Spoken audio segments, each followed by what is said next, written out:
안녕하세요. 네, 달구쌤이라고 합니다. 오늘부터 선생님들이랑 같이 나눔 연수를 할 건데 제 주제는 교사 중심 재무설계입니다. 네, 여기 보면 재무설계라는 말을 많이 들으셨을 거예요.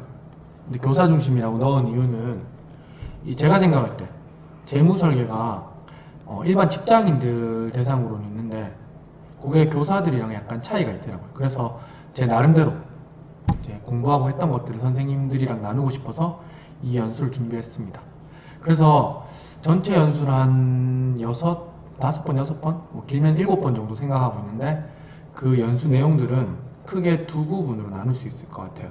우선 어떻게 보면 이론적인 거라고 할 수 있는데 재무 설계를 하는 방법에 대해서 실제 사례들을 가지고 조금 같이 살펴보면 좋을 것 같다는 생각이 들어서 이걸 첫 번째 넣었고, 그 다음으로는 재무 영역별로, 재무 영역이 재무 설계뿐만 아니라 투자 설계도 있고 은퇴 설계도 있고 보험 설계도 있고 다양하게 있는데, 이것 중에서 제 나름대로 이걸 약간 수정 보완해서 만든 이 재무 영역별로 선생님들이 주로 가입하는 금융상품 있지 않습니까?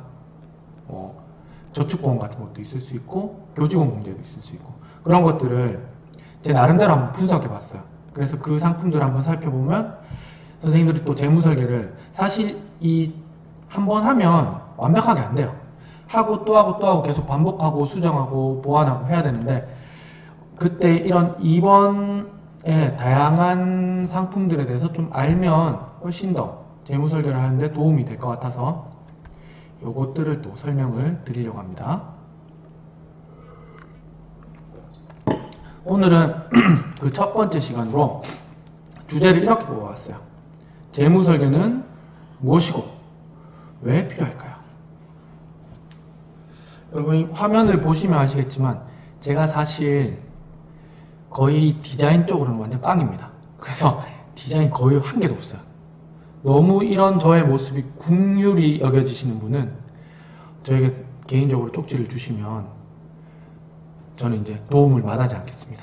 자, 아무튼 재무설계는 무엇이고 왜 필요한지 한번 제 생각을 여러분들한테 말씀을 드려볼게요. 자, 요거는 제가 작년에 글을 쓰면서 약간 자뻑 넣어서 자아자철 넣어서 얘기 드리면, 글을 딱 쓰는데 너무 제가 열심히 잘 적은 거예요. 잘 적었다기보다 진짜 열심히 적었어요. 적는다 한 대여섯 시간씩 걸렸는데 자료 조사하고 이런 것 때문에. 그렇게 적고 나니까 이것들을 선생님들이 한번 읽고 그냥 지나치게 만드는 게 너무 아까운 생각이 들어서 그 글에다가 그 글과 약간 관계없는 링크를 한 개 넣어봤습니다. 선생님들에 대한 그 재무설계의 현상 파악, 통계조사 이런 의미로 한번 넣어봤어요. 그랬더니 한 200분 정도가 조사에 응해주셨거든요. 제가 이런 또 통계 자료를 모으는 걸 굉장히 좋아합니다. 그래서 그런 자료들 모아놓은 거를 요참에 한번 대방출을 해봤습니다. 우선 첫 번째는 선생님 가게는 한 달에 얼마나 저축하시고 투자하시나요? 그러니까 얼마나 모으시나요? 이런 질문들인데 다양하죠. 물론 이 중에는 미혼도 있고 기혼도 있고 부부교사도 있고 부부교사가 아닌 경우도 있고, 그리고 또 호봉도 다양하긴 한데 어쨌든 저는 이 자료를 보고 굉장히 다양하다. 그리고 생각보다는 50에서 100만원, 100에서 150만원, 이 두 개가 제일 많죠. 생각보다는 많이 못 모으시고 있구나 라는 생각이 들었습니다. 그럼 다음 그래프 한번 보겠습니다. 그러면 선생님 가게는 한 달에 얼마를 쓰고 있나요? 지출하고 있나요? 참고로 제가 이 질문을 드릴 때 이렇게 얘기했어요. 저희가 월급 기준이 아니고 연봉 기준으로. 무슨 말이냐면 우리 월급 명세서에 꽂힌 돈보다 사실은 1년으로 쳐서 12로 나누면 더 많지 않습니까? 왜냐하면 각종 수당이 저 기준으로는 900 이상 되거든요. 1000만원 가까이 되기 때문에 그거를 12로 나누면 아무래도 8, 90만원 더 늘어나죠. 그걸 기준으로 해서 작성해 달라고 말씀드렸거든요. 그렇게 해서 작성하고 보니까 선생님들이 오잉? 이런 생각이 들었어요. 왜냐하면 100에서 150만원 쓰는 분들이 제일 많고 기혼도 있는데 가게 전체 지출이거든요. 그리고 50에서 100만원도 많은 거예요. 뭔가 좀 이상하다는 생각이 들었어요. 이렇게 이 진짜 알뜰하잖아요. 완전 알뜰해요. 제가 생각할 때. 녹화도 되고 녹화 혹시나 안 되고 있을까 잠깐 봤습니다. 이렇게 알뜰하신데 보잉? 왜 이거밖에 못 모으지? 라는 생각이 들었어요. 그래서 좀 더 자세히 파봤더니 일단 미온 9에서 15호봉 신규에서부터 한 6년차, 7년차까지 보니까 100에서 150만원 쓰는 분들이 제일 많죠. 그 다음에 100에서 150만원 50에서 100이 제일 많고 그 다음 100에서 150만원이 다음으로 많았습니다. 그럼 이분들은 얼마를 모을까 봤더니 100에서 150이 제일 많아요. 그리고 50에서 100 그 다음입니다. 이게 9에서 15호봉 같은 경우에는 이 중간 호봉이 12호봉의 경우 연봉을 연으로 월로 바꾸면 한 330에서 340 정도 받으십니다. 지출은 이렇게 아끼는데 모으는 거 이거밖에 안 돼? 이런 생각이 들더라고요. 그 다음 15에서 25봉도 마찬가지예요. 여기 약간 더 쓰긴 하죠. 100에서 150 그래도 50에서 100 이런 순으로 많은데 저축은 거의 뭐 마찬가지예요. 100에서 150 50에서 100 이렇게 제일 많으십니다. 그래서 기혼도 한번 살펴봤어요. 기혼이 아니구나. 제가 미혼만 넣어놨네요. 기혼 넣으려고 했다가 너무 많아서 뺐습니다. 자, 그래서 제가 느낀 거는 이렇게 일어난 일 두 가지가 있다. 첫 번째, 두 번째. 첫 번째, 이분들이 그냥 제가 연봉을 12로 나누라고 말씀드렸는데 그렇게 생각하지 않으신 것 같다. 라는 게 첫 번째였고, 두 번째는 본인의 지출을 제대로 파악 못하고 있다. 근데 사실 1번이나 2번이나 마찬가지로 본인이 얼마를 벌고 얼마를 쓰고에 대해서 구체적으로 꼼꼼하게 생각하지 않다고 생각했어요, 저는. 이것들을 보면서 많이 느꼈던 건, 이 뭔가 선생님들이 재무 설계를 어려워하는 가장 큰 이유는 일단 본인이 얼마를 벌고 있고 얼마를 쓰고 있는지에 대해서 정확하게 파악을 안 하고 계세요. 약간 감으로 적으신 것 같다는 생각이 크게 들었습니다. 그래서 제가 실제 사례들 한번 보여드릴게요. 요거랑 상관없이 제가 몇 분들이랑은 재무 설계를 해봤는데 이 몇몇 분들의 사례를 보면 맞다, 저 돈도 들어가지, 맞네 하면서 계속 튀어나올 거예요. 계속 보시겠습니다. 우선 15호봉의 여교사 분이십니다. 미혼이시고요. 보시면 이제 고정지출이랑 변동지출로 나눠봤는데, 고정지출의 의미는 이제 자기의 의사랑 상관없이 거의 일정하게 계속 나가는 돈이라고 생각하시면 되고, 변동지출은 자기가 충분히 어느 정도 조절 가능한 거라고 가볍게 생각하시면 돼요. 보시면 핸드폰, 인터넷 다 들어가시죠? 관리비, 가스비 들어가시죠? 급식비 당연히 들어가고, 기름값, 이분 같은 경우에는 기름값도 학교가 좀 가까워요. 그래서 기름값도 항상 5만원씩 무조건 들어가고, 그 외에 뭐 놀러 가거나 이럴 때 기름값 더 들어가서 한 5만원 더 넣었어요. 이렇게. 요건 변동에다가. 어쨌든 이 정도는 많이 쓰는 거 아니죠? 그리고 생활비 한 30만원. 남은 돈에서 사용한다고 말씀하신 거는 무슨 뜻이냐면 되게 아끼시는 분이에요. 그래서 생활비를 30만원 정해놓는 게 아니고 최대한 다른 거 꼭 필요한 거 쓰고 나서 남은 돈들로 하는데 최저 한 30 정도 되더라, 이런 뜻입니다. 그리고 부모님을 위한 상조가입비 5만원, 그리고 부모님 가족여행 등을 위한 형제들이랑 모은 5만원. 요게 문제입니다. 요거. 저축용 보험인 달달이 90만원씩 풀로 넣어주셨어요, 거의. 그리고 주택 청약도 20만원씩 넣고 계시고 합쳐서 180 들어가시는 겁니다. 요거 잘못됐네요. 요거 15, 요것도 아마 175일 겁니다. 자, 이렇게 해서 변동지출 넘어가 볼게요. 변동지출 보면 쇼핑 10만원 한 달에 맞나요? 적죠? 별로 안 많죠? 기름값 5만원, 이것도 적죠? 합쳐서 190만원 쓰고 계세요. 보시면 아시겠지만 이분 완전 알뜰하신 분입니다. 그런데도 불구하고 실제로 이렇게 적어보니까 190만 원이나 쓰고 있어요. 본인은. 아까 선생님들이 설문조사했던 내용이랑 많이 다르죠. 그 다음 부부교사 한번 보겠습니다. 요거는 제가 설명은 다시 또 특별히 안 드릴게요. 한번 훑어보세요. 고정지출, 변동지출.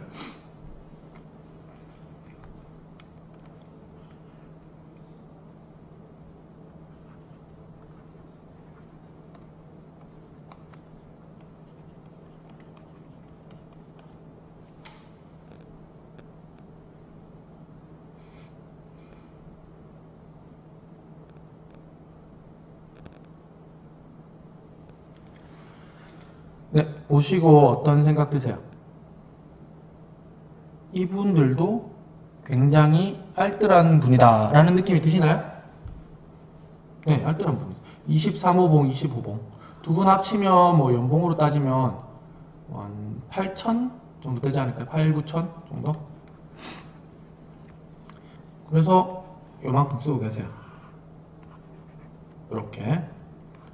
아직 이분들 같은 경우는 집이랑 관련된 대출이 들어가고 있지 않아서 아마 곧 집을 구입하실 생각이신데 그런 잔금을 다 치르시면 그때 대출하시면 아마 이거보다 훨씬 늘어나겠죠. 한 적게는 5, 60에서 많게는 한 100 정도까지 늘어날 수 있습니다. 아무튼 이분들도 보면 이렇게 알뜰하신 분인데 이만큼 씁니다. 실제로 정리를 해보면 많죠? 적잖아요 절대.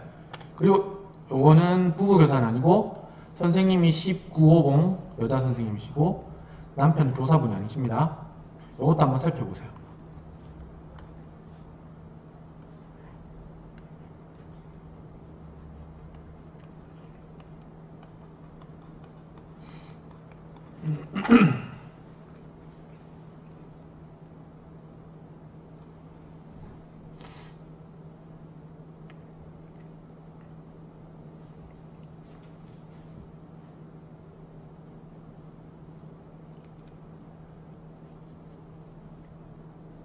네, 어떠신가요?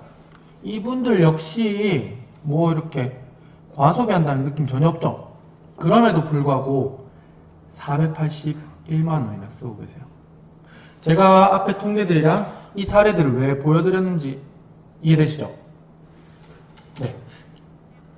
재무설계 첫 번째는 본인이 얼마나 지출하고 있는지 정확하게 이렇게 파악을 해야 됩니다. 그래야지 제가 스스로 이걸 통제할 수 있으니까. 근데 대부분 보면 본인들이 생각지도 못한 곳에 한 개씩 한 개씩 뭔가 이렇게 켜켜이 쌓여가지고 많이 쓰고 계세요. 그 파악부터 먼저입니다. 그래서 제가 생각할 때는 재무설계는 이런 것들 같아요. 이렇게 뭐 음식, 뭐 휴대폰 이런 것들이 켜켜이 쌓여있어요. 켜켜이. 정리정돈이 한 개도 안 돼요. 이렇게 처음 돈 버는 순간부터 해서 오히려 그 전에부터 시작할 수도 있어요. 돈 버는 순간부터 해서 계속 뭘 쓰고 하면 절대 이게 줄진 않습니다. 계속 늘기만 늘지. 그리고 어느 정도 이상 늘어나면 본인이 컨트롤도 못해요. 그래서 재무설계는 제가 생각할 때는 의미는 이런 것 같습니다. 지출을 정리정돈하는 것. 제가 생각할 때 월급 받는 거는 생각보다 그렇게 크지 않은 것 같습니다. 연봉 이런 차이는. 근데 제가 앞에서 보여준 그 통계 자료는 없었지만 조금 더 구체적으로 통계를 분석한 걸 보면 생각보다 지출이 정말 다양해요. 왜냐하면 사실 소비나 지출이라는 것은 그 사람의 삶의 라이프 스타일이기 때문이에요. 그만큼 성격이 다양하고 다양한 라이프 스타일을 갖고 있기 때문에 지출이 정말 금액이 다양합니다. 뭐 다양한 거는 다양성을 추구하니까 아무 상관없지만 그 지출을 본인이 통제하고 있느냐 없느냐가 제 생각에는 제일 중요한 것 같아요. 그러기 위해서는 우선 켜켜이 쌓여있는 것을 정리정돈부터 먼저 시작해야 된다고 생각합니다. 그리고 나서 나의 지출에 대한 통제권을 스스로 갖는 것. 그게 재무설계라고 생각합니다. 예를 들어서 나는 이런 걸 하고 싶어. 그래서 앞으로는 이런 것들을 지출할 거야. 그리고 나는 한 달에 이런 거 합쳐서 얼마치로 살아갈 거야. 그 이상은 나한테 손해를 주니까 그 이상은 웬만해서는 하지 않겠어. 그리고 나는 한 달에 얼마를 벌고 한 달에 얼마를 정확하게 지출하고 있어. 이런 것들을 갖는 게 재무 설계라고 생각합니다. 자, 그러면 재무 설계 어떻게 하면 되는지 한번 제가 말씀드려 볼게요. 우선 정리정돈이라고 했죠. 정리정돈하는 방법이랑 똑같습니다. 첫 번째, 정리정돈하려면 뭐 해야 됩니까? 버려야 되죠. 버려야지 깨끗해지니까. 그래서 우선 버릴 것과 남길 것을 분류를 합니다. 쭉 적어보면 생각보다 돈 많이 쓰고 있고, 그래서 내가 원하는 어떤 경제적 자유라든지 혹은 뭐 자산 축적을 위해서는 분명히 돈을 줄이거나 버려야 될 것들이 생깁니다. 그런 것들을 잘 분류해가지고 버릴 건 버려야 돼요. 그리고 요거 버릴 때도 어떤 걸 버릴지 본인의 기준이 필요하고, 또 하나 더, 이 기준과 계획에 따라서 내가 충분히 내가 어떻게 돈을 쓰고 있는지 통제할 수 있게 만들고, 그리고 그 통제라는 게 단순히 내가 이만큼 쓰는구나 이런 걸 좀 넘어서서 이렇게 강약 조절 같은 거죠.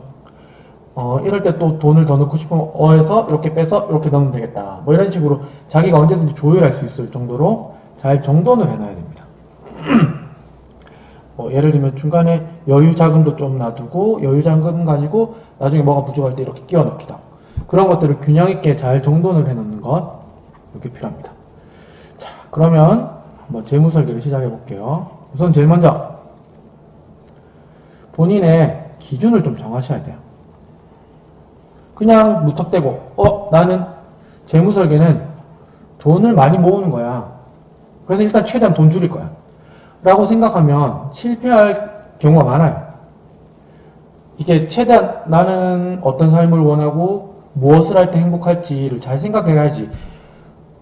재무 설계 왜 합니까? 행복하려고 하는 거잖아요. 그래서 이렇게 먼저 생각을 해놔야지 자기의 지출을 보면서 이런 것은 내가 원하는 삶이랑 뭔가 맞지 않는데? 이건 내가 행복해지는 거랑 크게 관련이 없는데? 그런 것들을 줄일 수 있거든요. 그래서 내가 원하는 삶은 무엇인지 한번 본인 스스로 정리해보고, 간단하게라도 한번 정리해보면 됩니다. 그리고 이 원하는 삶에 맞춰서 영역별로 재무적 목표를 한번 수립해보는 거예요. 이게 어떤 내용인지는 뒤에서 한 번 더 설명을 드릴게요.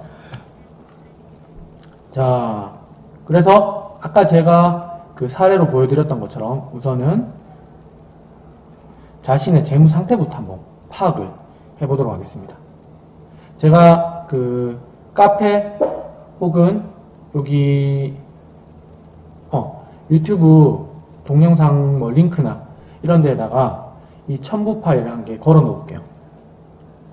그래서 여기 아까 보았던 자기 기준 정하기랑 그리고 재무 상태 파악하기, 이런 것들에 대한 틀, 아주 간단한 틀이지만 이 틀을 한번 드려볼 테니까 제 설명을 한번 듣고 나서 작성해 보시기 바랍니다. 고정 지출은 우선 아까도 제가 말씀드렸던 것처럼 내 의지와 상관없이 항상 일정하게, 완전 똑같을 수는 없겠지만 일정하게 나가는 돈이다 생각하시면 돼요. 그리고 이거 어디 갔지? 여기 있네. 변동 지출은 반대로 내가 충분히 변동 가능하고 내 의지랑 상관있고, 그러면서 이 금액 자체가 계속 잘 변하는 거. 그럼 고정 지출은 뭐 있어? 제일 공과금 이런 거 당연히 들어가고, 그 다음에 휴대폰 요금도 사실은 애매하긴 하죠. 일단 여기 적어볼게요. 어차피 이렇게 한번 적고 나면 나중에 조정할 수 있습니다. 이렇게 같이 생각을 하는 거죠. 이 고정 지출 중에서 요거는 좀 줄일 수 있겠는데 하면 휴대폰 요금제로 바꾼다거나 이런 식으로 일단 공과금, 휴대폰, 세금, 급식비, 식비 등이 있을 수 있어요. 근데 나는 집에서 먹는 경우도 있고 외출해서 순간 기억이 안 나네. 외식비로 쓰는 경우도 있는데 외식비는 더 많이 들어가고 집에서 먹는 거는 적게 들어가고, 그래서 왔다 갔다 하는데 어떡하지? 하는 경우에는 이렇게 하면 되죠. 기본적으로 그래도 한 달에 한 20, 30 정도는 나간다. 한 25. 근데 외식을 많이 할 때마다 식비가 한 4, 50까지 늘어난다. 그러면 식비 중에서 아니 그냥 외식이라고 적으셔도 되고 한 15만원 여기다 적는 거 아니네. 여기 15만원 여기다가 25만원 이런 식으로 같은 항목이라도 이게 무조건 들어가는 금액과 내가 좀 조절할 수 있는 금액을 따로 분류를 해 놓으시면 나중에 훨씬 더 재무 설계할 때 편하십니다.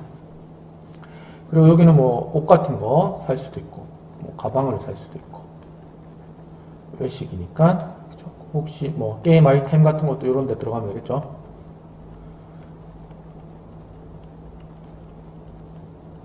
그리고 그래도 뭐 여행 나는 1년에 여행은 한 번은 꼭 가야 된다. 그래서 나는 달달이 10만원씩 무조건 모은다 하는 사람은 고정지출에다가 여행 적어놔도 됩니다. 10만원 이렇게 아닌데 내가 조절할 수 있을 것 같은데 하면 이렇게 바꿔도 되고 이렇게 쭉 한번 적어보세요. 이렇게 정리해보면 자기가 고정지출로는 한 얼마 쓰는지 변동지출로는 얼마 쓰는지에 대한 파악이 완료가 됩니다. 그리고 나서 이제 정리정돈을 위해서 아까 처음에 보여드렸던 것처럼 기준을 정하죠. 제가 보내드린 그 링크 첨부 파일 보면 내 삶의 의미를 한번 쭉 적어보는 게 있고 그리고 그거에 맞춰서 재무 영역별 목표가 있을 수 있어요. 완전히 일치되는 거 아니지만 요거에 빗대어서 뭐 나는 투자 및 노후 설계 나는 투자를 통해서 노후에 뭐 한 10억을 모으고 싶다. 근데 사실은 요 10억 모으고 싶다 이거 좀 되게 막연하거든요. 그래서 좀 더 구체적으로 적으면 좋겠죠. 뭐 5년 동안 뭐 한 1억 모으기 뭐 이런 것들 혹은 요즘에는 그 자본 축적보다는 캐시플로우를 또 중요하게 생각하시는 분들도 있습니다. 그래서 10년 후에 캐시플로우 현금 흐름 그러니까 이 현금 흐름이란 말은 월급 받는 거 외에 현금 흐름 월 100만원 만들기 뭐 이런 식으로 적을 수 있겠죠. 부동산 설계 5년 후에 몇 억짜리 한 5억 집 구입 이렇게만 적으면 사실 근데 더 구체적으로 적을 수도 있죠. 여기다가 그 중에서 대출은 얼마 뭐 이렇게 그리고 내가 직접 넣는 돈은 얼마 이런 식으로 보험 설계는 저 같으면 이렇게 적을 것 같아요. 그냥 일반적으로 일어날 수 있는 많은 사고의 경우들을 최대한 방어하는 정도의 보험 설계를 하고 싶다라고 적을 수 있겠고 그 기타로는 있으면 적고 없으면 적지 말고 이렇게 적고 나면 여기 적은 것들을 바탕으로 해서 단기, 중기, 장기 목표를 한번 쭉 세워보시는 거죠. 완벽하게 일치해도 되고 안 일치해도 되고 사실은 보통 재무설계를 할 때 제일 많이 쓰는 목표가 요겁니다. 요거는 약간 선언적 느낌이라면 이거는 이제 플랜이죠. 완전 요거는 진짜 플랜. 그래서 여기서 목표들을 몇 개씩 적고 해야지 이 목표들을 달성하기 위한 내 그 재무 상태를 이렇게 조정할 수 있습니다.